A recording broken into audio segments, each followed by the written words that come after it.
আসসালামু আলাইকুম, সবাই কেমন আছো? আলহামদুলিল্লাহ আমরা এখনও পর্যন্ত ভালো আছি, কিন্তু এবার ভালো থাকবো না। হ্যাঁ, আমরা এসেছি আজকে ঘোষবাড়ি। আর এই দিনটি হলো 15ই আগস্ট, আমাদের স্বাধীনতা দিবস। হ্যাঁ, তো আয়াতের পাপার দোকান বন্ধ ছিল বলে বলছিল চলো কোথা থেকে ঘুরে আসি। যেহেতু মামার বাড়ি ছিলাম সেই সময়, তাই জন্য আয়াতের পাপা সিদ্ধান্ত নিয়েছে তাহলে কাছাকাছির মধ্যে তো ঘোষবাড়িই বেস্ট। তো আমার খালু বারবার করে বারণ করেছিল যেও না, ঈদের দিনের মতো কিন্তু হবে। তো আমরা বললাম তাহলে কোথায় যাওয়া যায়, কোথায় যাওয়া যায়? যেহেতু এক টোটো ভর্তি লোক, সবাইকে নিয়ে তো সোনা হোটেলে যাওয়া সম্ভব না, খরচাপাতি তো আমাদেরই হবে। হ্যাঁ, তো ভাবলাম তাহলে ঘোষবাড়ি। আর সবাই ঘোষবাড়ির কথাই বলছিল, কী সুন্দর ডেকোরেশন। যে আমার ডেকোরেশনটা খুব ভালোই লেগেছে। মনে এইটুকু সান্ত্বনা দিলাম যে না, স্বাধীনতা দিবসের একটি ডেকোরেশন দেখতে এসেছি। হ্যাঁ, সুন্দর করে সাজিয়ে রেখেছে, সেগুলি দেখতে এসেছি। এই সব বলে মনে সান্ত্বনা দিতে হচ্ছে, তাছাড়া কিছু করার নেই। হ্যাঁ, তো কী অবস্থা, সোনা হোটেলে তো যেতে পারলাম না। আমরা এক টোটো ভর্তি লোক চলে এসেছি ঘোষবাড়ি। আর মামার মেয়ে, খালামার মেয়ে, মামার ছেলে, খালামার ছেলে, ওরাও বলছিল ঘোষবাড়ি। ওদের মুখে ঘোষবাড়ি লেগেই আছে। আর একটি কথা, মালদ্বীপে তো যাওয়া সম্ভব না আমাদের পক্ষে। আর আয়াতকে নিয়ে অত দূরে, আর এমনি ভালোও লাগে না ওখানে। ওর থেকে ঘোষবাড়ি ঠিক আছে, একটু কেনাকাটা যায়, একটু ঘোরা যায়, এরকম একটু ব্যাপার। মালদ্বীপ মানে ঠিকঠাক লাগে না। তো কী অবস্থা, কী অবস্থা, আমাদের সবার নাজেহাল অবস্থা একদম। এরা তো ফ্রিলি উপরে দাঁড়িয়ে দাঁড়িয়ে দেখছে। হ্যাঁ, ঘোষবাড়ি জানি না ওরা কারা, যাই হোক। আর আমাদের অবস্থা কী, আর আয়াতের যে কী আনন্দ হচ্ছে সে তো বলার মতো না। যাই ওর আনন্দ দেখেও মনে সান্ত্বনা দিলাম অনেকটা। যাই হোক, কী আর বলবো। আর এখানে যে যার মতো স্ট্যান্ডে ক্যামেরা সেট করে ভিডিও করছে। মানে সবার দিন, আজকের দিনটা তো সবারই।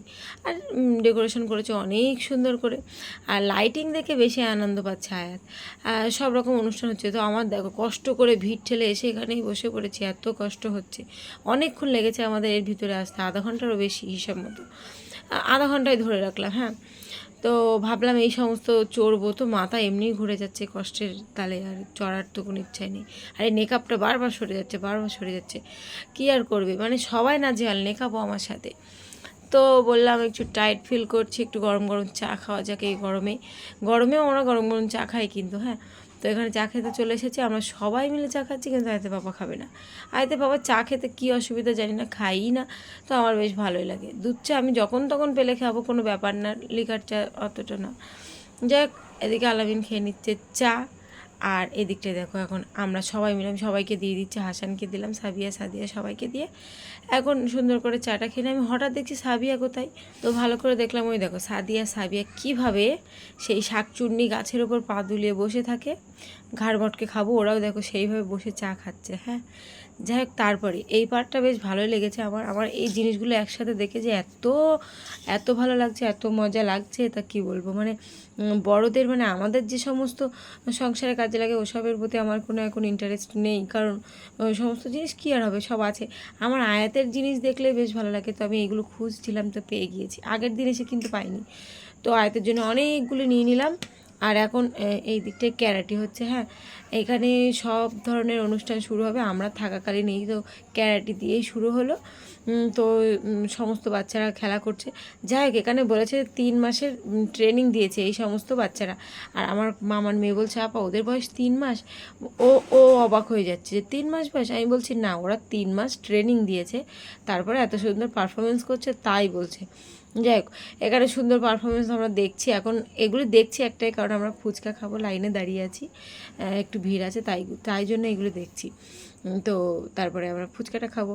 তো আমি তো একা ফুচকা খাচ্ছি না, আয়তে বাবা বসে আছে, আয়তে বাবাকেও দিচ্ছি। আমাদের এক প্লেটে দুজনেরই ফুচকা দিচ্ছে। তারপরে দেখো এই দিকটায় চলে আসলাম আমরা। আর এখানটায় কী হচ্ছে, নাগরদোলা আর এই সেই ব্রেকিং ডান্স। হ্যাঁ, আমার মামার ছেলে, খালামার ছেলে তো আবদার করছিলো, বিশেষ করে খালামার ছেলে, নাগরদোলায় ওঠার জন্য, ব্রেকিং ডান্সে ওঠার জন্য। তো প্রথম কথা, রিস্ক নেব না, ওদের কেউ পিতা মাতা আমাদের সাথে আসেনি, আমরা ওদের এই সব মতো এখন আপাতত পিতা মাতা ওদেরকে সাথে করে নিয়ে এসেছি। কোনো রিস্ক নেওয়ার প্রয়োজন নেই বাবা, আমি ওদেরকে তুললামই না। আমি বলছি ওদের কি অবস্থা হচ্ছে, আমি সামান্য হেল্লা ঝুললে তাই মাথা ঘোরে, আর এই তো নাগরদোলা, তো ওদের অবস্থা খারাপ হয়ে যাবে, ওদের যাই হোক তুললামই না। তো আয়াতের পাপা এখানে দাঁড়িয়েছিল, আর এই টেডি এসছে। আমি তখন ভিডিও করতে পারিনি, আয়াতের মুখে হাত দিচ্ছে, আয়াতকে একটু যত্ন করছে। তো তারপরে আমি পেছনে ফিরে দেখে টেডি, তাই আয়াতের পাপা একবারও বললেও না টেডি। তাই আমি হঠাৎ করে ভিডিও বার করলাম আর ওকে একটু ডেকে নিয়ে চলে গেল। হ্যাঁ, যাই হোক, আয়াতকে খুব যত্ন করেছে। তারপরে দেখো এখানে যাওয়ার পথে এই একটি কি বলে, এই স্টিকার না, তবু হিসেব মতো তাই বললেও চলে, এখানে নাম লেখানো হচ্ছিল, সুন্দর সুন্দর অ্যালবাম টাইপের। হ্যাঁ, তো ফটো ফ্রেম মতো, এটা হচ্ছে নামের তো আমি বললাম যে আমাদের নাম কেন না লেখা হবে। তো আমি সুন্দর করে বললাম যে আমাদের তিনজনের নাম, তো ছোটো লাভ একটা, একটু বড় লাভ। তো ছোটো লাভের মধ্যে আয়াতের নাম দিলাম, আর বড় লাভের মধ্যে আমার আর আমার বরের নাম সেট করে দিলাম। যে এটি এখন সুন্দর করে সেট করা হচ্ছে। এই জিনিসটি বেশ ভালো লেগেছে, আমাদের নাম লেখা। কাকুকে বললাম এই দাম, আমি আর ভালোই পটে গেছে কাকুর সাথে। তো দাম একটু কমিয়ে নিলাম, আবার বসিয়ে নিলাম। আর কাকু বারবার করে বলছে এই দুজন কি কাপল, আমি বললাম অবশ্যই। আর ওই জন্য কাকু বলছে ঠিক আছে তাহলে লাভ ইমোজি দিয়ে দিচ্ছি, লাভ দিচ্ছি, আর ইমোজিও দিয়ে দিচ্ছি, হাসির ইমোজি। আমি বললাম ঠিক আছে, আপনার মতো করে সুন্দর করে সাজিয়ে দিন। আর কাকুটির হাতের কাজ একদম নিখুঁতভাবে তৈরি, অনেক কাজ করে করে একটা এক্সপিরিয়েন্স হয়ে গেছে ভালো, একদম সুন্দর করে কাজগুলি কত তাড়াতাড়ি সুন্দর করে দিল। আর এই আটাটি দিয়ে সেট করে দিচ্ছে। হ্যাঁ, এই আমি বলছি কাকু উঠে যাবে না তো, কাকু বলছে হাত দিয়ে দেখো।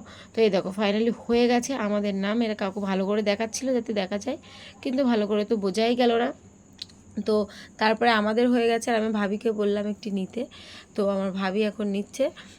ভাইয়ের নাম জসিম আর ভাবির নাম সাবিনা। তো সেম প্রসেসে এটিও করছে, আর সেম জিনিস নিলাম আমরা দুজনই। এখন ভাইয়ের আর ভাবির নাম লেখা হচ্ছে। আর এখানে অনেক ধরনের ছিল, চাবি রিং থেকে শুরু করে অন্যান্য জিনিস। যেহেতু আমি র্যাকের উপরে কিংবা গাছের মধ্যে রাখতে পারবো সেরকম জিনিস দেখছিলাম, তাই জন্য আমরা ওটি নিলাম। আর ওটি পারফেক্ট। এই দেখো এইগুলো হলো চাবি রিং। তো চাবি রিংয়ের প্রয়োজন নেই। হ্যাঁ, তো অনেক কষ্ট করে ওখান থেকে ভিড় ঠেলে, আবারও আধা ঘন্টা ভিড় ঠেলে এখন বেরিয়েছি। যাই হোক, টোটোয় বসেছি, টোটোকেও কষ্ট করে খুঁজে পেয়েছি। আর এখন জ্যাম দেখো একদম সেই ঈদের দিনের মতো। যাই হোক, ভোলা যাবে না। এখানে দাঁড়িয়ে দাঁড়িয়ে মশার কামড় খাচ্ছি বসে বসে। টোটো থেকে একবার নেমে যাচ্ছি, একবার বসে আছি।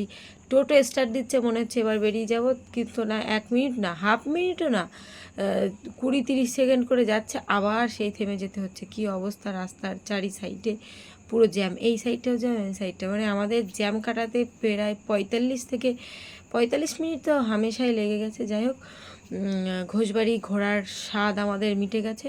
তবুও ভালো এনজয় হয়েছে। অনেক কিছু কিনেছিলাম, সব দেখাতে পারিনি। তো অবশ্যই এই জ্যামের ব্লগটি কেমন লাগলো জানিও। আর ভালো তো লাগলে like, comment, share and subscribe করে দিও। আর ফেসবুক পেজ থেকে দেখলে একটু ফলো করে দিও। তো চলো, সবাই সুস্থ থেকো, ভালো থেকো, আল্লাহ হাফেজ।